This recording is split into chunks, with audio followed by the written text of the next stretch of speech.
is respecting of privacy and have a rule. In other words, we can be imperialistic, but not that imperialistic. That's right. We wouldn't like it very much if they imposed their rules on us.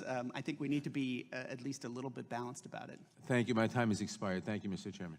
Thank you. We now go to the chairman of the Oversight Committee, Mr. Chaffetz. Thank you. I do appreciate it. Former chairman, but... You'll always be a chairman to me, Chairman. All right, thank you. Mr. McGinnis, we cherish our relationship with the UK, and we thank you personally for what you do and for the relationship between the two countries.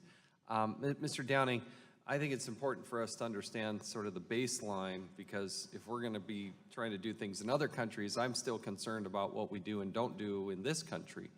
So first, help me understand about geolocation. What is the Department of Justice's position on geolocation? My concern is, and question for you, is does the Department of Justice consider that metadata, or is that content? How do you view geolocation? Thank you for the question. Geolocation is a difficult and complex topic, as I'm sure we understand, and we've had discussions about this in the past as well. There are different kinds of geolocation that could be content or it could be non-content. It could be content if it's, say, the location data that's embedded inside of a picture file and is being passed as part of an attachment to an email. It could be non-content if it's simply information that the provider is gathering about its customers' use of cell towers. It doesn't actually have any contentful value in that situation. It's simply an observation of the company about which tower a particular phone is pinging off of when it's being used. So I think it's a There are times when geolocation is content, correct? There can be times, yes. Mm-hmm. Okay, so where do I go to figure out the difference in how you view, I mean, have you written this out? Is there some sort of definition the Department of Justice is taking on the nuances of what geolocation is and is not? Because I would argue that by and large, geolocation is content. It's the content of my life. If you can tell where I'm going with this phone all the time, you can pretty much tell the content of my life. And yet I worry about what you're gathering and not gathering, and I don't understand the definition.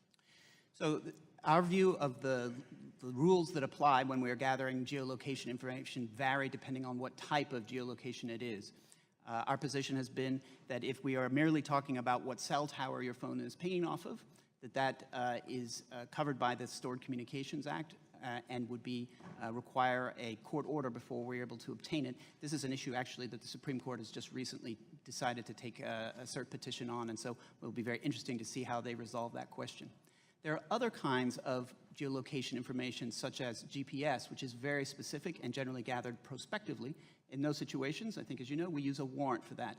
So I think we use a nuanced approach. We look at the law that applies and try to do our best to comply with that law. Well, I don't know that every department and agency, even within the Department of Justice, uses that same standard. And certainly when you start to look at Homeland Security and others, they don't necessarily follow those same standards. And so I guess what I'm looking for is in writing the definition of what that is. Let me ask you very quickly, on social media, is it the position of the Department of Justice, particularly in the hiring and the monitoring of existing security clearances, to look at social media? Is that fair game or not fair game?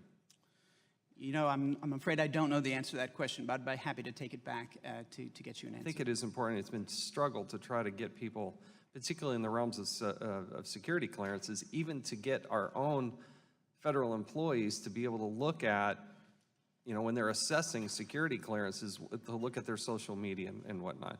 And the last thing I want to ask you about is facial recognition. We know the Department of Justice, specifically the FBI, is building a database of facial recognition. What direction is this going? Where are the standards? What is happening or not happening in the building of the facial recognition database? So I'm not intimately familiar with what the FBI is doing in that regard. My general impression is that they are developing a database similar as they would with fingerprints and other things of people who were of interest in an investigation, who were arrested, in order to be able to better. Okay, well, you obviously do, and with all due respect, you got a big plate to, but please do look at this, because that is not what they're doing. If they were looking at criminals, people who are incarcerated, people who committed crimes, that would be one thing. But what they're doing is now more than 1 out of every 2 members of our society are in the database, or they have access to that database, I should say, because they're proactively going and gathering all the facial, or all the pictures that are on driver's licenses. A lot of states have MOUs with these states, and they were supposed to, the FBI was supposed to provide some notification. They didn't do that. And the big question is, I have a fundamental problem and challenge in taking innocent, suspicionless Americans and building a database, because we've shown we can't protect our databases. So I think we need to ferret that out as a committee. I won't be here much longer, but I do think that is something that the committee should take a much closer look at. With that, I yield back. I thank the gentleman, and Mr. Chaffetz, in case we don't get another public opportunity on this committee, to thank you for your service for so many years and for your championing people's privacy rights, including geolocation. It's something that here on this side of the dais, center and left, we're all noting that somebody's going to have to pick up that chalice on your behalf. No, thank you. I'm honored to serve, so thank you. Appreciate it. Thank you. With that, we go to the gentlelady from San Jose, Ms. Lofgren. Thank you, Mr. Chairman, and thanks to the 2 witnesses, especially our